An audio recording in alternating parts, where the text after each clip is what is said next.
No light? No space? No problem. You can still start seeds. Let me show you how.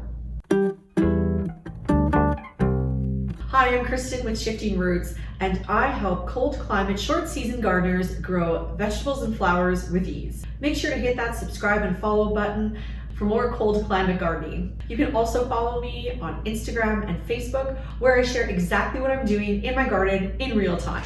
Today we're going to talk about winter sowing or milk jug gardening and how it can help you have some seedlings. Even if you have a house that doesn't have a good south-facing window, you can't invest in grow lights, maybe you just simply don't have the space. With these milk jugs, you can easily start a couple of easy vegetables and flowers and have your own starts that actually don't need to be hardened off later on when it's time to plant them. It's a great method, and let's get into it. So first, let's talk about the supplies you're going to need. You're going to need some milk jugs. You should wash them out. They can have lids or no lids. This method will work either way. Next, you'll need some general potting soil, water, tape, a Sharpie. Now this Sharpie only works if you're going to label your stuff inside.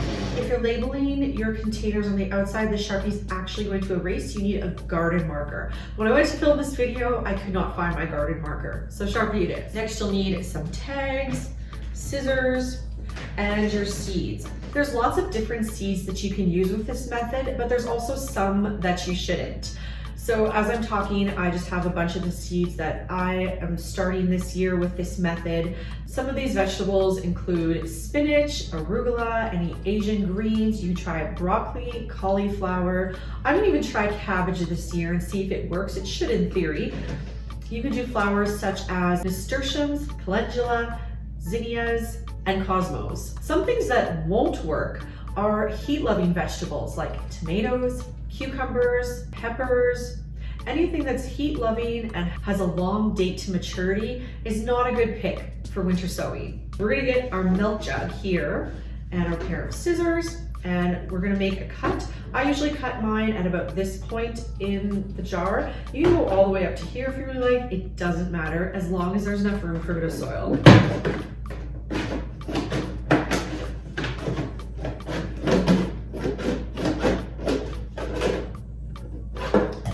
Then you can leave the flap on so it makes the lid, or you can cut it off entirely. It's up to you, whatever you find easiest. Next, we're going to take our soil, and you're going to put in approximately 2 cups of soil. You can see I'm not using a measuring cup, I'm just eyeballing it. So there's no need to be super exact with this, but it's about 2 cups, 2 to 3 cups. Then we'll just spread that out nicely. Next, we're going to take our seeds. I'm using some dwarf jewel mix of nasturtiums. And then for these are larger seeds. I will plant 16 of them and I'll evenly space them. You can plant more or less whatever you like. I think 16 is just a spacing I feel works for me. And then the seedlings don't get too crazy. They still have enough room to go. Actually, if I was really thinking with these nasturtiums, I'd give them a little nick with my fingernail before I put them in. It would just help them, but alas.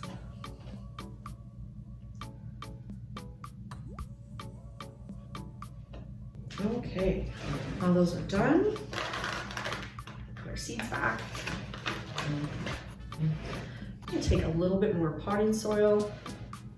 It's not special potting soil or anything. This is just a brand, like a local off-brand potting soil. It's fine. If you have your own particular mix you like to make, go ahead and do so. And we'll just smooth that over the top.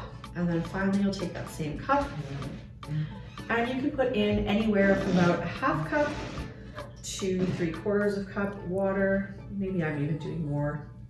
The point is you just want it moist so there's moisture to work with, but you don't want it so moist that you have like a soupy mess of mud. That's way too much. Next, we're going to take our marker and garden tag, and I'm going to write what's on them. Now I've experimented different years with writing on the outside, both on the container and on a piece of tape. If you use just a permanent marker, it will fade off in the sun. So we'll just write that on, and then we stuck it in. Let's see. Close it up. And we'll get our tape. Now, when I went to make this video, I realized I did not have the ideal tape. This tape is way too weak. You would ideally use masking tape is okay, but duct tape is the best. So what I'm gonna do is when I'm done this video, I'm actually going to go buy some duct tape and retape these because I know from experience, they're gonna blow open if I use this week of tape, but I wanted to make the video. So here we are. Okay, now that's all taped up. And my containers, I did one ahead of time, are ready to go. You can also, so you need something like lettuce. You don't have to use 16 individual lettuce things. You can just sort of lightly sprinkle the lettuce, put the soil over, and that'll work well too. Once your containers are finished, you're going to set them out on your deck outside. Hopefully your deck gets a decent amount of sun. As long as it's not consistently shaded over by trees for most of the day, it's enough sun to get the process started. The name winter sowing in zone 3 is a little bit of a misnomer because really you have any time from, let's say, January all the way up until probably the beginning of April to set your containers out because it is cold enough. Once you set your containers out, the plant doesn't start growing. It will only start growing once the temperature is warm enough. The advantage is that because it's growing outside, it's already getting acclimatized to the wind, to the light of the sun, all of that stuff, so that you don't really have to do any hardening off once your plants have grown. The only thing that can really go wrong per se is if you put in too much water or the particular seeds you've used don't like having that sort of amount of water, and then they might rot out and you might not get anything. And that has happened to me as well. But generally, if you stick to cold loving, cold tolerant vegetables and flowers, or vegetables and flowers that typically, if you were seed starting them, can either be direct sown or need to be started anywhere up to 4 weeks from your last frost date, those should all work for winter sowing.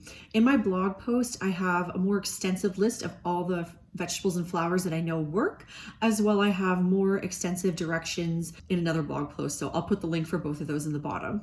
So then once the snow starts to melt and is pretty much completely melted, then I go out and I check my containers. I will open them up and see if I have anything. And I'm also checking for how wet the soil is. If the soil is really wet, then I just leave it alone. I don't touch it, it's fine. Let those plants continue having a chance to grow.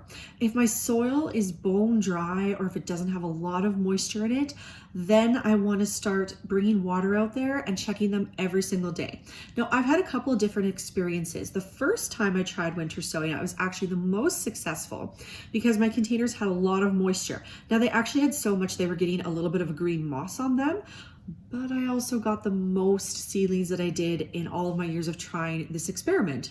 Then the next 2 years that I tried it, my container was a lot drier and I had a few starts, but not a lot. And I only really got the starts once I started watering it. Now, of course, in these last 2 years, I've had my 2 babies, just bam, bam. So I kept forgetting to water consistently, and I know I could have gotten better results if I would have been out there every day checking on those water levels. Then sometime around May 15th, Mother's Day or May long weekend if you're in Canada, that's basically when plants tend to go out. So your little seedlings, if they are a good size, you have a spot ready for them, you can set them out sometime around then and they shouldn't need any hardening off. If the temperature goes below freezing, you'll just have to remember to cover them with a blanket or something, because even though they are hardened off, not all varieties can handle freezing, and especially when they're at the beginning of their life stage. I learned that lesson the hard way last year with some of my snapdragons. Snapdragons can typically handle up to minus 10 degrees Celsius of a temperature. And so I thought, well, if they can handle that in the fall, of course I can handle in the spring.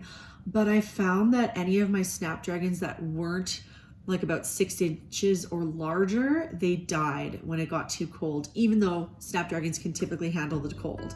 I hope you found this video fun and informative, and I would love to know if you try this project. Please tag me on Instagram or Facebook at Shifting Roots. And if you're on Instagram, use the hashtag Grow Roots with us, and I will definitely check out your project and maybe even feature it on my account. And if, like me, you're living in Zone 3, Zone 2, Zone 4, Zone 5, where there is a cold climate and a short growing season, make sure that you hit that subscribe button, the like button, and I'll see you in the next video. Bye-bye.